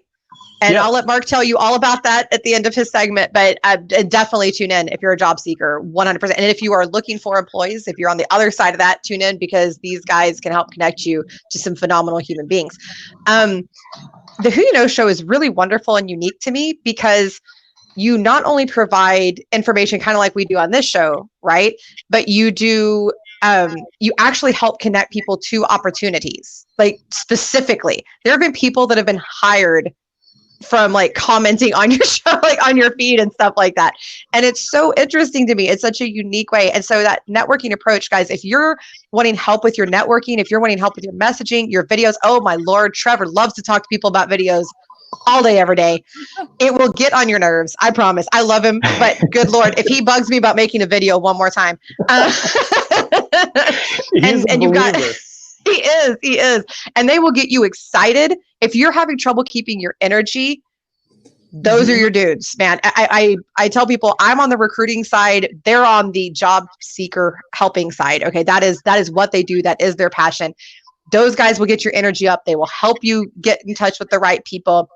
Wonderful, wonderful people. Also, Andy Cook, if you need help with resume and actual job search and LinkedIn and all that, that's her department. But man, these guys are really, really wonderful. So Mark, one of the things, so you might have heard kind of the last bit of our conversation with Jeff. We're talking about getting yourself out there and that unique approach. So on the Who You Know side, how do you recommend that people use their connections that they already have, not necessarily recruiters, not necessarily, hiring managers and things like that? How do you recommend people leverage their network to help with their job hunt? Great question. The network is everything, right? And so based upon our experience and the beliefs that we have with the power of networking, you really need to make sure that your network understands how they can help you, right? Mm-hmm. And so part of that comes from your messaging and communicating effectively that message of how they can help you, what resources would be of value to you. And part of that is by branding. And so I love what Jeff had said about who you are, right? Making sure that they know who you are, that they like you, right? That there's Yes. about you and that they're considering you. I'm going to go into video, right? Because that is all part of it. So one of the things that we teach is leveraging video, because in this day and age, all content, look at what we're doing right now, right? Yeah. All content is really primarily video. And there is still a lot of other media that you can use. Absolutely, right? Like your resume, it's going to be a document. But yes. In order to make sure that you're effectively communicating the value that you can bring, and that you're making sure that you're likable, that you're approachable, that you're a person, you're a human being rather than just a resume or a number.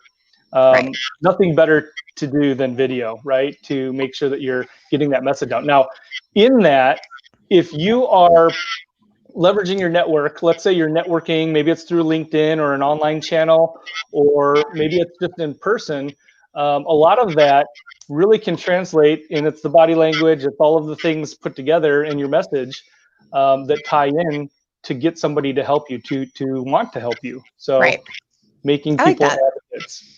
And I like, so I earlier we talked about, because Susan sends her video as a follow-up, which I like for what we were talking about at that point, right? So when you're initially reaching out to a recruiter, you don't know them. That's that's a good way to do it. But I'm with you, Mark. I think that this is different. I think that when you already are connected with somebody and maybe you've had like a little interaction with them before, that kind of thing, to go ahead and start with a video. Now, please do not do the weird LinkedIn voicemail thing. Please don't do that. But a video is really great. And I think that it's a personal way. I've gotten some really fun videos for people that just immediately made me smile and were really cute. And they use that BombBomb thing that all you guys use. I just can't bring myself to use a service called BombBomb. I don't know. Maybe that's just, I feel like I'm like 6 years old. Like, I don't know.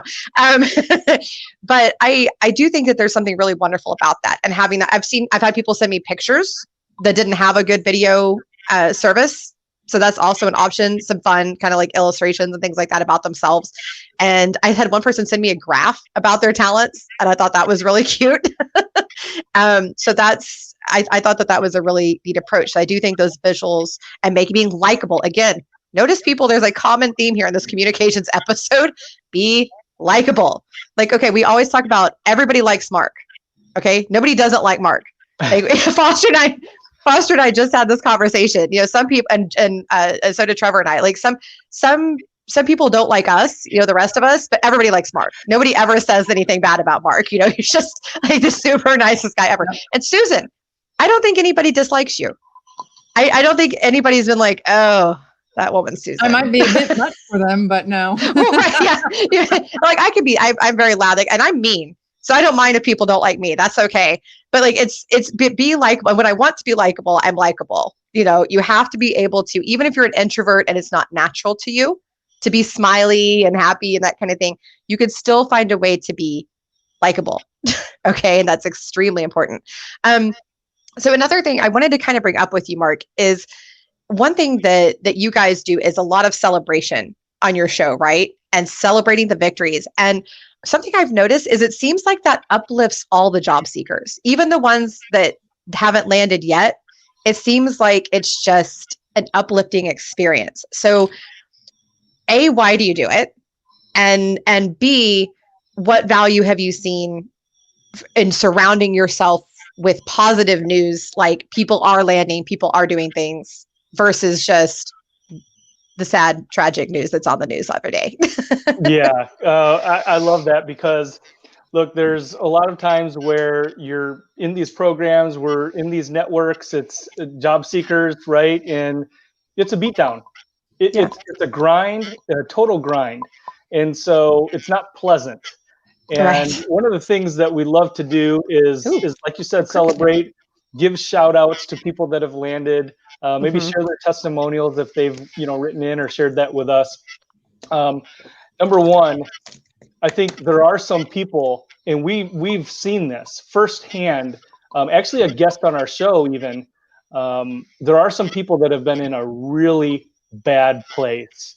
Yes. And there are some people, and again, we've had a lady that came on our show, and she ultimately is not with us anymore. And that is just horrible. That's part of why we do what we do, because we can make an impact. And for a lot of the folks who have come through our network, it was really just a case that we actually had a lady that said, you know what, you guys didn't help me get landed, right? You weren't the thing that helped me get landed. Right. But you were there for me, and you were a total inspiration. And, we really got to know her. And she said, sometimes it was just the hug, right? Yeah. The hug. Yeah.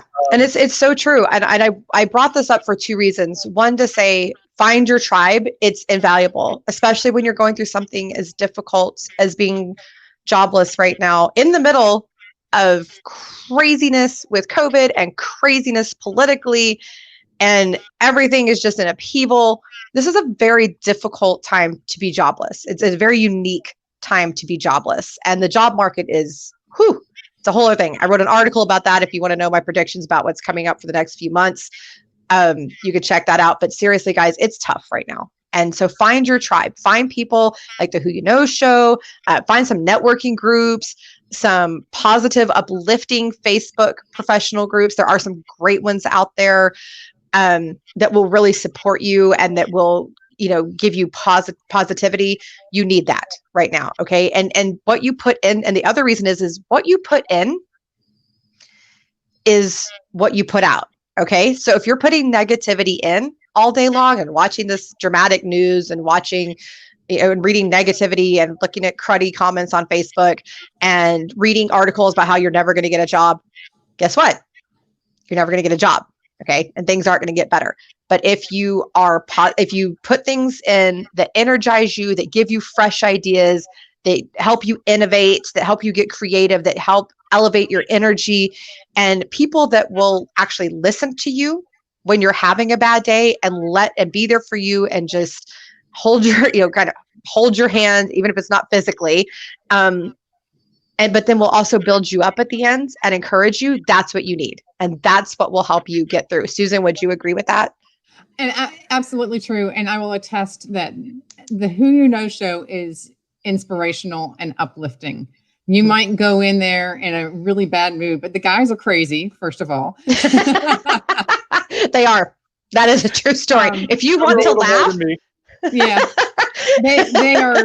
They are genuine. They are caring. They just let you know that everything is going to be okay. And so you leave the show just feeling better. And there's comments that are running along the side all the time, and people are saying, hey, way to go for landing that job or landing an interview or getting information. I also, through Andy Cook, I have an accountability group. We all took one of her week-long classes together. And so we formed a group, and we get together and we're high-fiving people through messaging. And one of these days, we're all going to get together for margaritas, and I can't wait. Some of them are on here. And even the people that I connect with that we kind of met through Who You Know, we inspire each other. We help each other, and commenting on each other's posts. And I feel like I have really built friends, and that helps you through this process. I've written about mental health a lot in this time. And it is so pervasive, and we need to be careful to protect ourselves from, listening to the enemy and going down that path of woe is me. Pick yourself up and it will get better. It will. And it's one of those things, and getting your energy right for an interview can be tough, guys. It can, whether it is, having to, because you just had a personal tragedy, whether it's just that you're so bogged down from the job search that you're like, I can't do this anymore. You just had to deal with god awful DFW traffic, whatever it is, sometimes you've just got to get yourself psyched up. So here are some of my tips. And then I want to get some from Mark and Susan as well. So one of the first things that I tell people to do is, if you're really struggling to feel confident, if you're really struggling to feel calm before an interview, one of the best things you can do is call up one of your favorite people who's confident. They need to be a confident person. Okay. That's very important to this process. Get a confident person who is going, and call them up and just have a conversation with them. Just a regular, just all happy things. And just feel your pulse slow, feel your smile come. And then at the end, have a keyword. You prep them ahead of time that this is what you're going to do, and say, all right, I'm ready. Let's have the power talk, and have them psych you up about all the things that are awesome about you right before you go in. Okay. That is a wonderful way, because it will calm you to have somebody. Familiarity calms people. Okay. Something that's familiar in a positive way is very soothing to human beings. So listening to a voice that's familiar will make you happy. Talking about happy things, we already talked about that. And then having somebody that genuinely knows you inside and out pump you up is way better than, any talk show or anything can ever be for you. Number two. Just real quick, I just did that last week, because I called my former manager and a coworker, and I said, lunch, I need a confidence boost.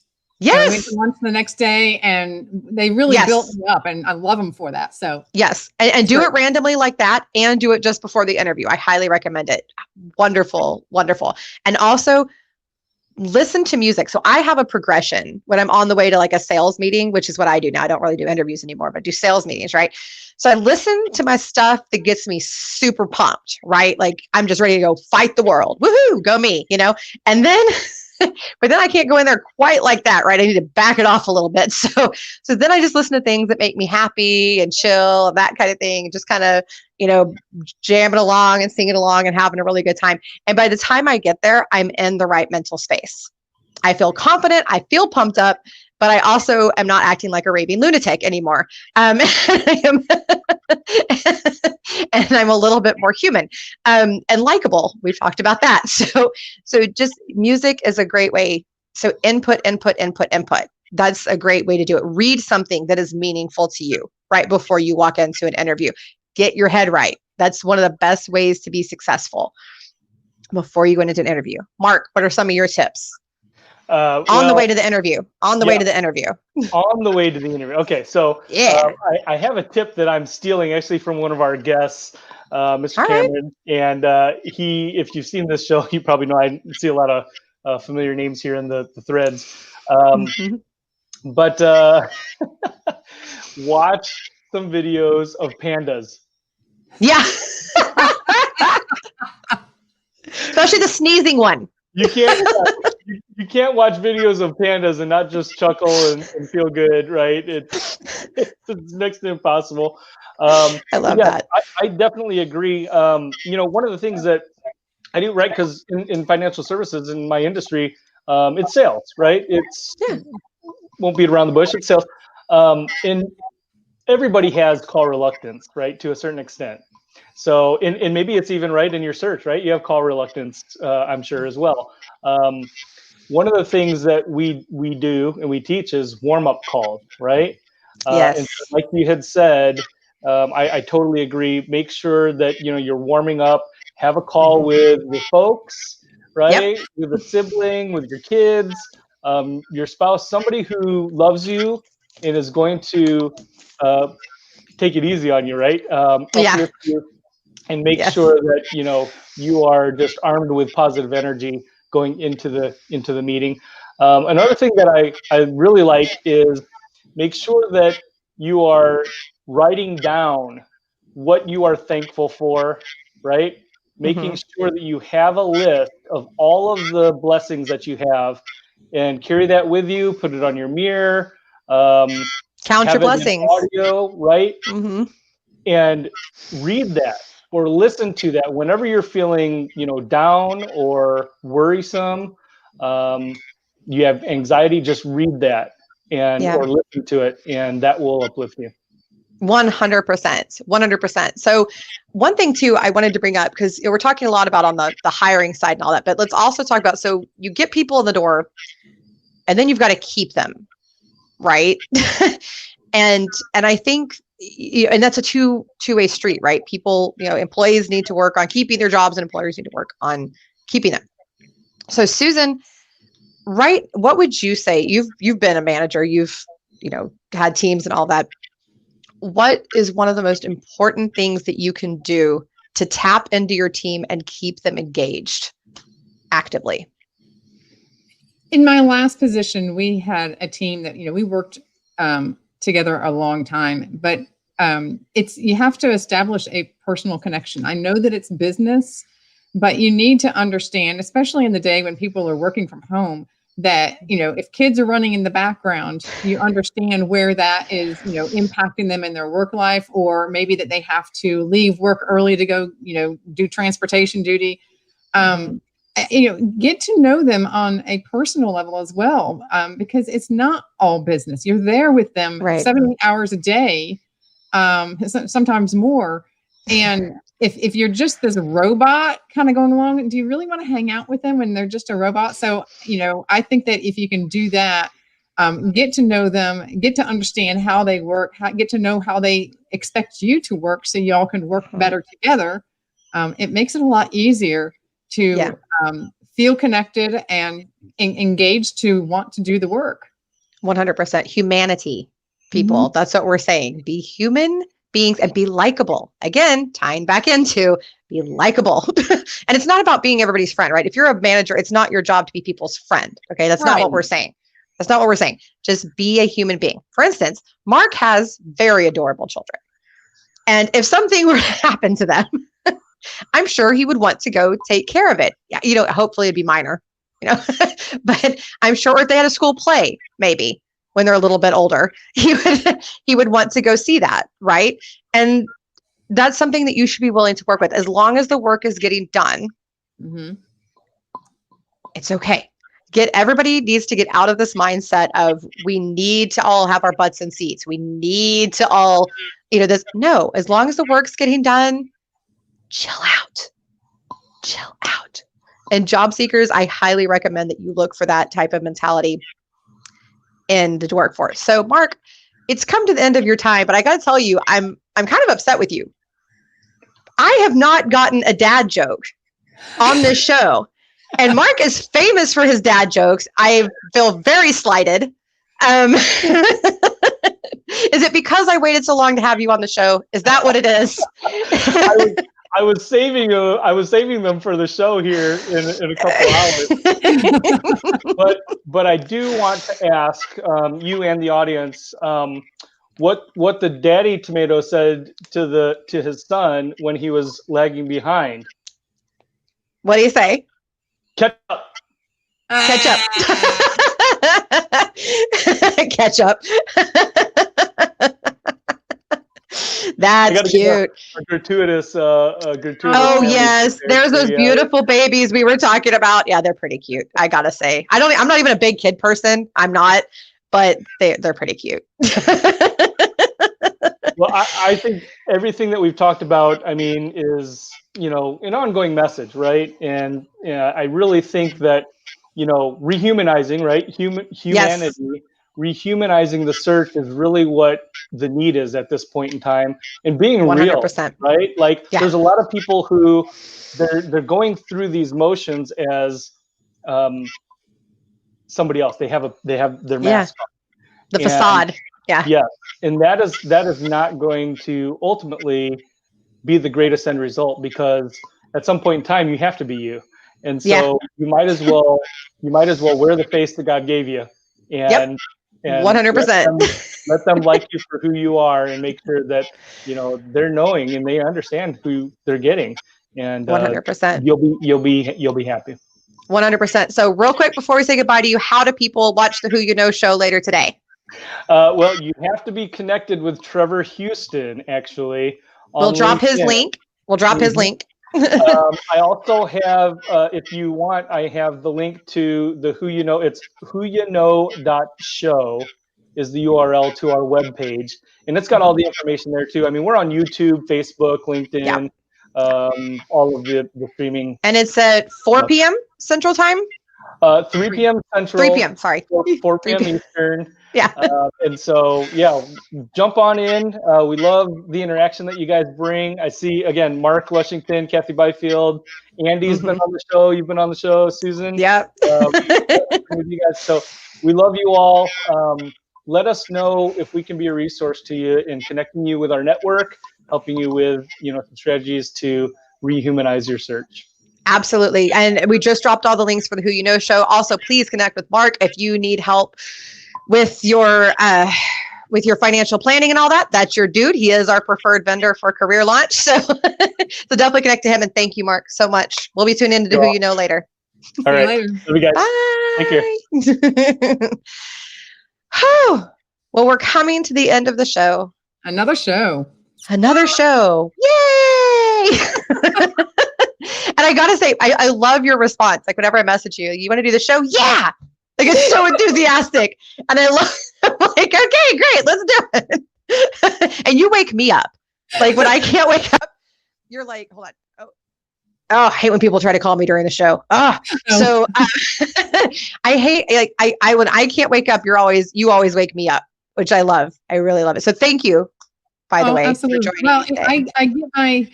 I like being alone sometimes, but I also get my energy from other people. So I know I'm getting energy from you. So it goes both ways. Absolutely. Good. I think, I think my favorite kind of takeaways for today's show are remember to be likable, whether it's in your sales, your marketing, your job search, whether you are the hiring manager or recruiter. Be personable with people. Be human, guys. Seriously, if somebody's dog goes walking through the background, who cares? It's COVID. Let it go. It's not a big deal. Don't be weird in your communication. Don't be weird, guys. I cannot preach that enough. Don't be weird. It's so off-putting. If you need help with your messaging, pay attention to some of the people out there that do feedback. Keep doing that. Contact Susan. Contact Susan. Contact me. Contact Andy Cook. Contact Trevor, Mark, and all of them from the Who You Know show. Get some tips. Don't be weird. It's going to cost you opportunities. It's going to cost you relationships. Don't do it. Just reach out. I was so honored yesterday that somebody that I had connected with me on LinkedIn said, "Hey, would it be okay?" I told her she's been watching my posts. Mm-hmm. And she said that she was wanting to try to do some posts. And so she goes, "Would it be okay if I send it to you?" And it was a great honor for her to ask me my opinion, to give her some advice going back. But I also felt a little guilty because I get that red pen going. And I'm like, no, change this. Oh my God. Yeah, I know. I do. But honest feedback is so important. Yeah. And don't get yes men in your life, people. That will destroy what you're trying to do. Get people that will be straight with you, whether you're building a company, doing a job search, whatever it is. Get people that will be honest with you and people be straight. And don't go with posers. Okay. I just did a post about this. Do not follow posers. Okay. Mm-hmm. Find people who actually know what they're doing. And by the way, most of those people are not the ones with like 300 likes and comments. Yeah. Yeah. And can I add one here? Yeah. And my coach will really, glad that I say this, is get out of your comfort zone. I mean, yes. The first time he asked me to be on the show, I said, well, that sounds scary, but okay. And now I'm kind of getting into it. There are people in my groups that they're starting to post, or there is one guy in who I'm connected with, Mike Maharitan. I think that's how you say his name. He started doing videos. He's an IT guy. And the difference that he has on his first video from a few months ago to his video now is huge. And he's telling stories about how he can solve your problems as an IT manager and operations manager. So, and don't be perfect, guys. Totally uncomfortable. But don't worry about it. Yeah. God, when I first did this show, it was a completely different thing. And now I just get on and go, whatever, let's just do it. It just is what it is. So yeah, get out of your comfort zone. And guys, again, please connect to Susan and I on LinkedIn. We would love to talk to you. We would love to be resources for you. Don't be weird in your communications with us. And check out if you want to know about the job market, what's going on. I just wrote an article about that, so that'll be on my feed. Go to Project Help You Grow if you are looking for a job. Great resources there. And go to careerlaunch2020.com and look at our preferred vendors if you need help with insurance, if you need help resume writing, LinkedIn profile, any of that. We're all here for you. And that's it. That's the end of the show. Thank you, guys. Thank you. Be great. Good luck. Have a great day, everybody. Bye.